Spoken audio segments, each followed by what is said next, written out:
AITA for refusing to be a surrogate for my ex-husband's girlfriend. So I, 29F, divorced my ex-husband, 27 meters, about 5 years ago. No bad blood or anything, it was a mutual decision, and we are still friends. A few months ago however, he started dating a new woman, and things have been chaotic for him since. I was happy for them at first, but she seems to be moving a bit too quickly, and my ex is barely keeping up. She pushed for him to let her move in, and he caved about 3 months ago. They had only been dating for a couple of months before that. Some people are fine with that speed, but my ex is not one of those people. She's already going on about having a baby now, and my ex has been overwhelmed by it all. He met up with me a month ago to ask for advice. He doesn't want to break up with her, but he's not sure how to get her to slow down. He thinks he wants a child with her, if it works out, but definitely not yet. I wasn't really sure how to deal with it either, but eventually we just settled on getting her to see why it might not be a good idea yet and updating me on it later. He called about a week ago saying that she had agreed that it may not be a good idea at first, and after a few mysterious appointments she'd had a couple of weeks before, she told him that she'd found out she was infertile and that she should have thought of that. It seems like she thought that was his only concern. Anyway, apparently she then asked if I could be a surrogate for them. He said that he told her why I couldn't, and probably wouldn't want to anyway, and he's right. I wouldn't want to do that at all, and I told him that. He then walked out of wherever he was to put me on the phone with his girlfriend. She'd apparently been insisting on hearing it from me, which is fair, I guess, and I didn't think much of it. But then she screamed into the phone at me, saying that I was trying to take away her chance to have a child with my ex because I was jealous and wanted him back. This brings me to the call I got yesterday, not from my ex but from her, crying and saying that he'd broken up with her over it and now they'd be stuck with each other like that, and telling me that it was all my fault. I honestly have no idea what to think. I'm still in disbelief over the whole thing. AITA? Did you really need to ask if you're an asshole for saying no to having an insane stranger use your body as an incubator? You owe her absolutely nothing. Not 1 second of your time or consideration. NTA. AITA for coming here with this story asking if you're tar. Yes, cow down to the crazy lady. Put your body through labor. Why not donate her both your kidneys while at it? Maybe a lung too? Do you really need both eyes? Come on, you're so selfish.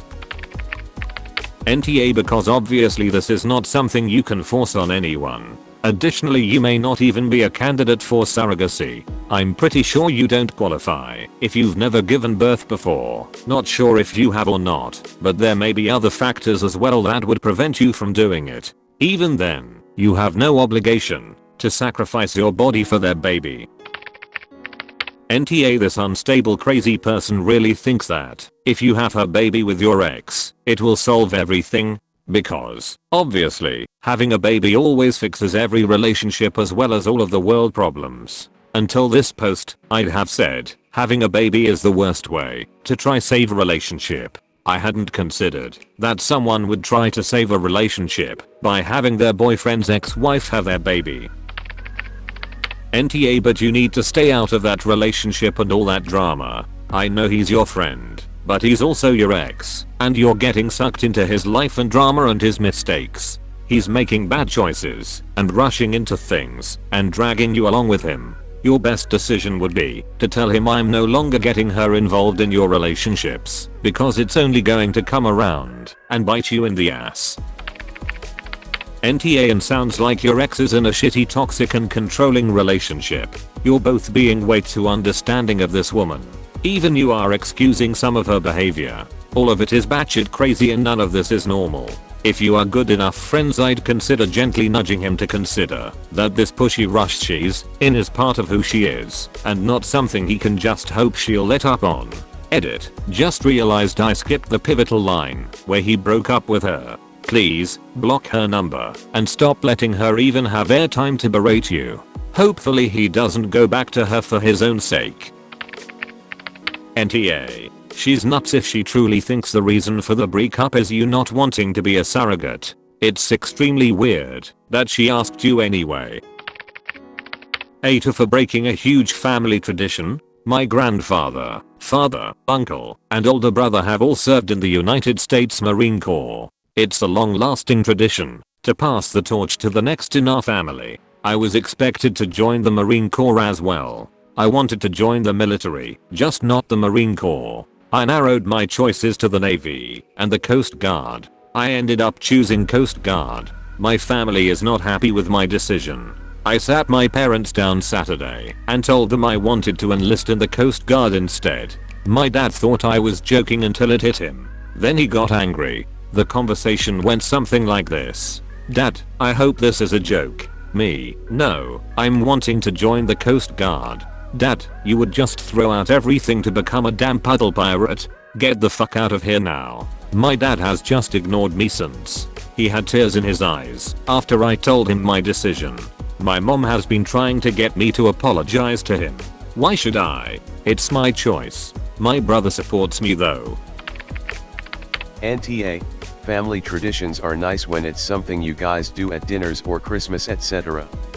Expecting someone to choose a career based on someone else's choice is completely different. You've chosen a decent career path for yourself. Good luck, hopefully your dad will come around. AITA, I enlisted in the army and dropped out of college to go fight against my parents' wishes. They were fucking furious. To the point where when I had a really bad day in Iraq, was the first time I actually had thought I was going to die and was still really shaken up over it. All I wanted was to call home and hear my mom's voice. Instead of getting much needed sleep, I hiked across base to use the phones.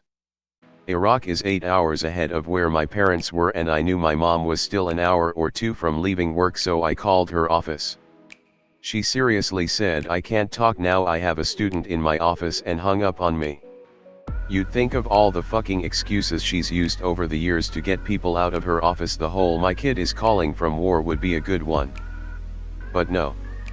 I was absolutely devastated and started back towards my tent feeling sorry for myself. On the way back there was a piece of a cutout from what looked like newspaper with writing on it, so I picked it up to read it. And I shit you not, it said, "To thine own self be true, William Shakespeare."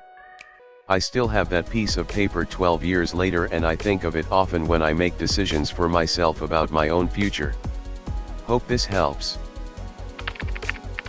NTA looked it up on Wiki. Looks like you would be making a very good choice. Also, after service you likely would be able to work amongst others and import and export with the knowledge you are gaining.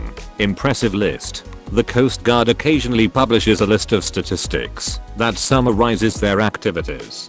Based on 2013 statistics, on an average day the United States Coast Guard will 40. Conduct 109 search and rescue cases, save 10 lives, assist 192 people in distress, protect $2.8 million in property, seize 169 pounds, 77 kilograms of marijuana and 306 pounds, 139 kilograms of cocaine with a street value of $9.5 million, process 238 mariner licenses and documents, investigate 6 vessel casualties involving collisions or groundings, have underway small boats for 396 sorties/missions, fly 164 aircraft missions logging 324 hours, board 144 vessels of law enforcement interest, interdict and rescue 14 illegal immigrants at sea, open 8 new cases for marine violation of federal statutes,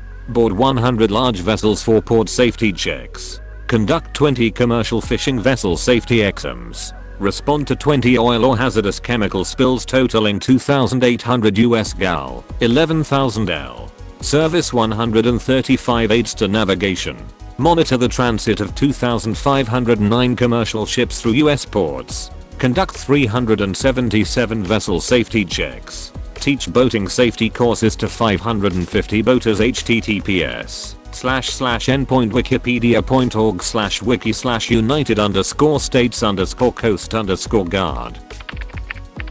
This isn't a tradition, it's literally only to generations. Your family may have created some magical narrative about it being tradition, but it's not. You're only the 3rd generation here. Your life is yours.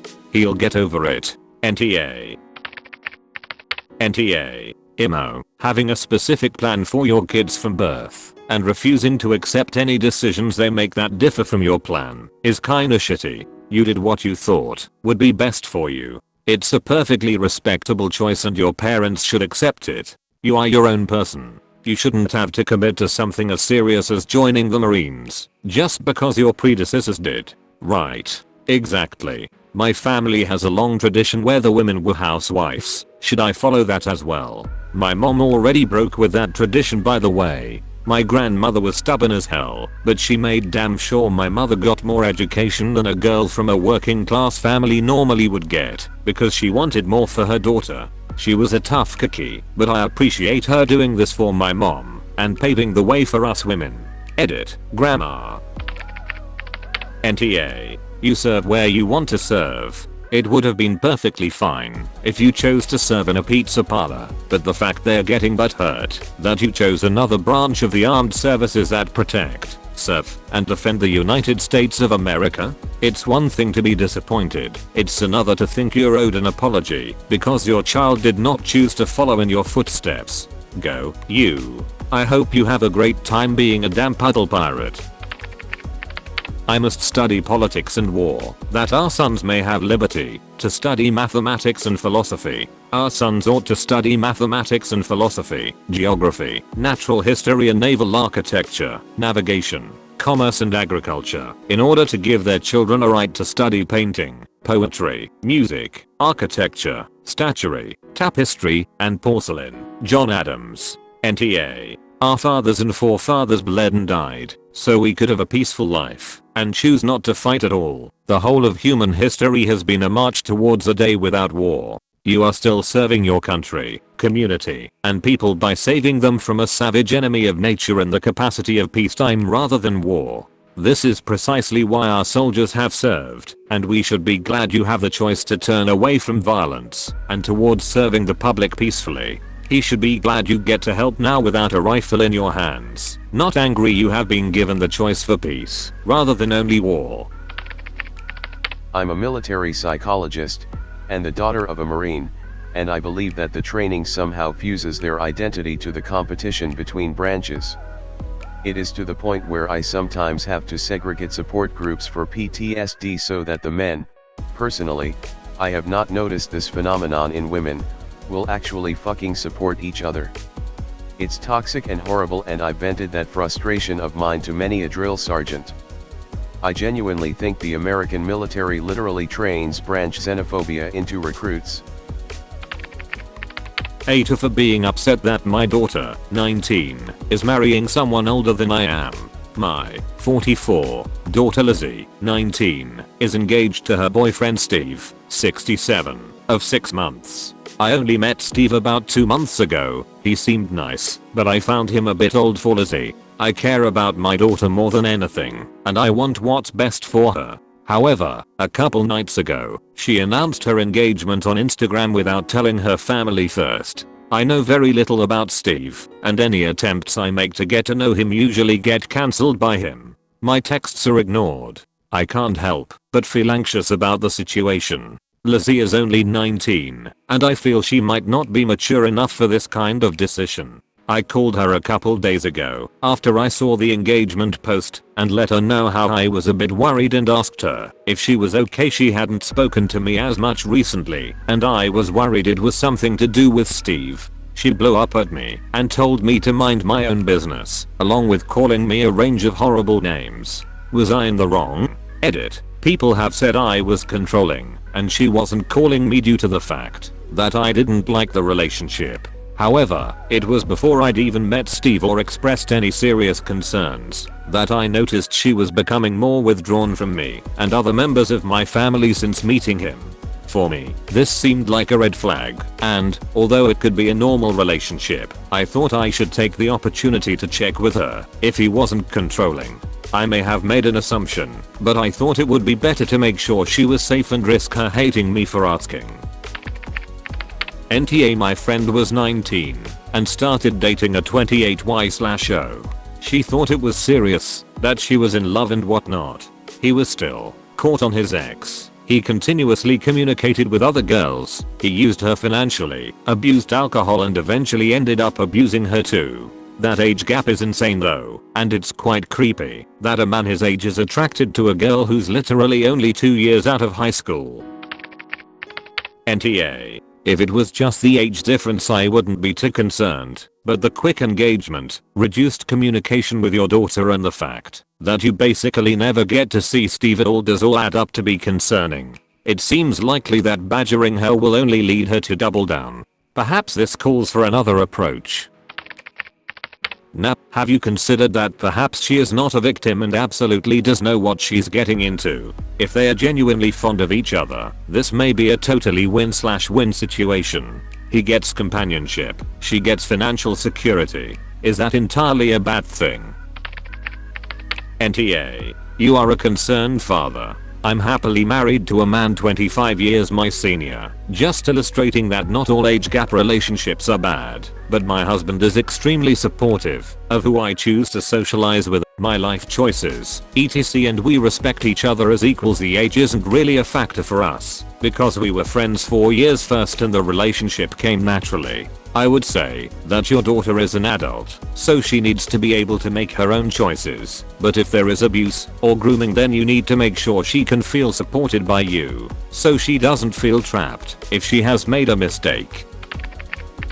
Everyone is jumping on the daughter that she is being taken advantage of, but is it possible that she is using him? Like a sugar daddy situation? Everyone is going to hate me, but it's a likely conclusion. Him just saying, we don't know anything about his finances or what he does. But NTA for being worried. That's natural. Wow. Firstly, you're NTA. That age difference is a massive red flag. Not illegal, but morally dubious at best. As a parent you have a right to take interest and show concern over the choices your children make. The fact that he dodges your attempts to build a relationship shows clearly that he knows how inappropriate their circumstance likely is, and he can't bring himself to face you. Unfortunately you can't control her, and at her extremely young age, attempting to dissuade her will probably only make her even more likely to do it. My best advice is show support for her, even if you can't support her decision. Don't judge, try to understand, and be ready to pick up the pieces if, when, this thing goes south. Seconding this, all you can do is be there for her and make sure she knows in her heart that the moment she starts to doubt this relationship or needs someone to confide in who will support and not judge her, you're there. Make sure she knows that you will always welcome her with open arms and not hold this decision over her head. It's so suspicious that this guy is avoiding spending any time at all with Op and keeps flaking out. Don't let him make your daughter feel like he's the only one she can turn to, or that you don't want her home with you. Thank you for watching. Stay safe and wash your hands. Like and subscribe for more videos.